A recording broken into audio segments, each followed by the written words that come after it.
It was more than 10 years ago that I had the Gold Antitrust Group on, a group of major gold mines that have joined together to sue the UN and the private Federal Reserve for artificially suppressing the price of gold to what it should be worth under indexed inflation. Now it's in the London Telegraph. Barrick shuts hedge book as world gold supply runs out. And they are millions of ounces behind a year producing the gold that there is demand for. That's why gold is above $1,120 an ounce right now. So a decade later, we're proven right yet again. And a decade later, weak dollar, no quick fix for narrowing trade gap. First, they denied the dollar was being devalued. Now they say, oh, it's going to be good for manufacturing to have a cheaper dollar because maybe some manufacturing will come back. No, China and India and Mexico are still cheaper. This is going to kill us. You're going to have a depression in the economy with rising prices. Look out. I want to get into the flu. A lot of big developments there, but right now let's go to Kelly, George, Steve, Jim, Bob, and others. Kelly in Colorado, you're on the air. Welcome. How are you, Alex? Well, my beloved republic is being taken over by criminal offshore banks, and people are starting to wake up, but not fast enough. Yeah, I hear you. Hey, I had a couple of comments, a couple questions. One of the things that I think about whenever I hear the Chuck Norris thing is that, it seems like the Cavuto kept asking his opinion instead of asking him what he knew about stuff, and it just seems like we're more engaged in opinions than facts these days in the mainstream media. Well, it's more than that. See, Cavuto knows that Rupert Murdoch wants the global tax. And so it's their job to pose as if they're fair and balanced or conservative. And so he was like, but wait, they just want to clean up the earth. Those folks in Copenhagen, they're real nice, as if the folks in Copenhagen, as if the people in Denmark are bad. That's where the world government is based. One of the major. So that's where they have these big international bodies. And so, Chuck, you don't want to clean up the earth. Carbon dioxide is deadly, Chuck. Plants breathe it, Chuck. We better put a tax on it. It's not that the big bankers, we're going to be paying taxes. And Cavuto talked about how Gore made $100 million. Gore's made over $1 billion off this stuff so far. Called Copenhagen, by the way. I want you to get it wrong, You're saying you pronounce it Copenhagen? There's this whole website that you can go to, and it's kind of a diary of everything that's going on there right now, or that kind of leading up to it and everything. And there are ads all over the internet and stuff like that, and they call it Copenhagen. Oh, okay. Yeah. So you do pronounce it Copenhagen, but you're saying it's Copenhagen. Does the earth have hope? Will we be able to tax you by the mile in your car with satellite tracker boxes, as AP's reporting? Will we be able to tax the beef you eat in your house and federalize everything under UN control? Again, the feds take over the states. They take orders from the UN. Amazing. Copenhagen. The hope. Thank you, Kelly. Yes. Let's go ahead and talk to George in Texas. George, you're on the air. Go ahead. Can you hear me? Yes, I can. The thing is, you hear about with the UN body and all that stuff. I've been trying to get a hold of D.B. Kidd because I want documents that she got from the National Archives on the 17th Amendment. And what she has told me so far is when this 17th Amendment was proposed, none of the states legislatures were in session. This thing is a fraud. And yeah. Let me break that down, and I appreciate your call. That's a long subject. The 17th Amendment. Before the 17th Amendment, state legislatures, which we elect, which come from our towns and counties, they would then vote and appoint U.S. senators.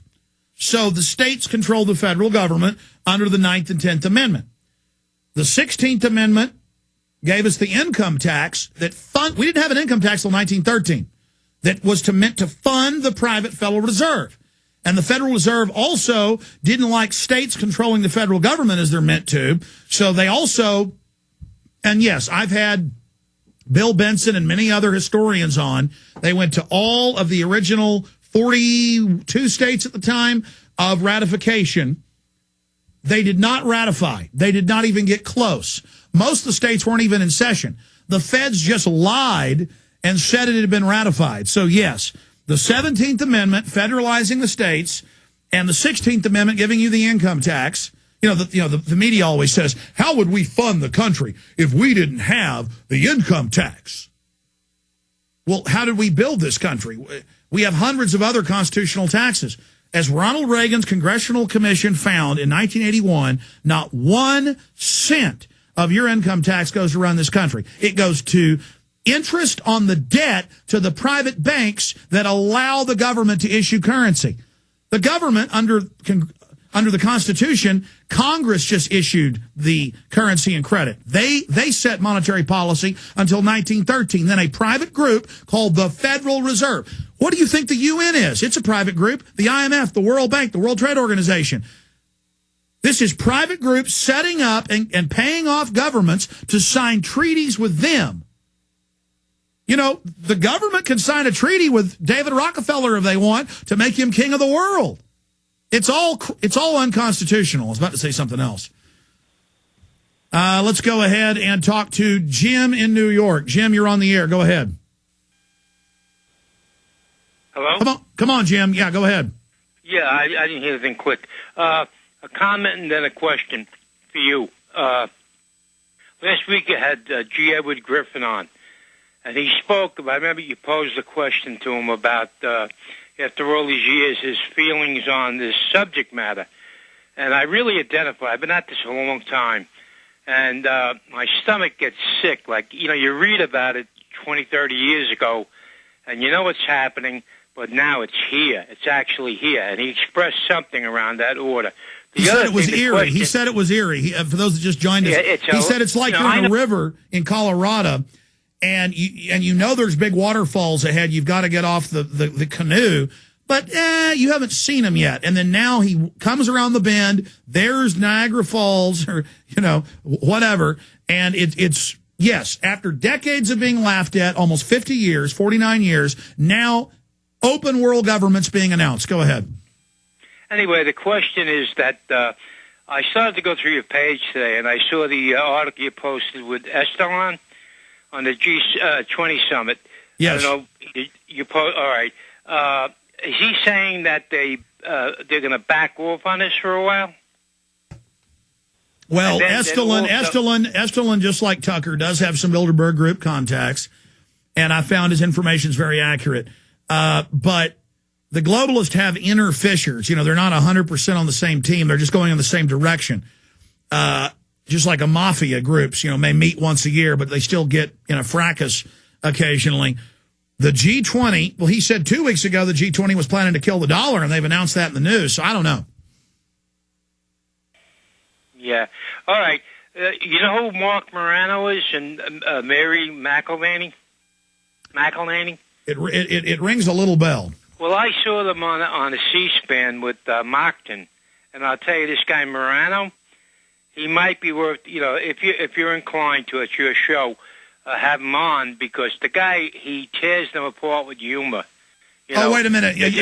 He's the big, runs one of the big sites dealing with climate change not being man-made? Yes, that's correct. We've had him on. Yes. We've had him on. But he would be good to get back on. He runs the Climate Depot? I don't know what he was on the Accuracy in the Media, I think it is. Yeah, no, man. We played clips this week of that. Great points. I appreciate your call. Absolutely. In fact, have we contacted Estelan to get him on? Okay, great. Yeah, we're working on getting him on, too, and we'll get Morano back on. We are busting our hind ends to get you everybody you want, folks. Let's continue here. I don't have a lot of guests on the Sunday show because it's shorter, but sure, the weekday show is jam-packed full of guests. We got some big ones this week. Got a surprise guest tomorrow. Let's go ahead and talk to Emily in Oregon. Emily, you're on the air. Wow, that's great, Alex. Thanks a lot. I've just started listening to you, and there's a whole... Hello, this is Alex Jones with some important questions. If you're going into a battle,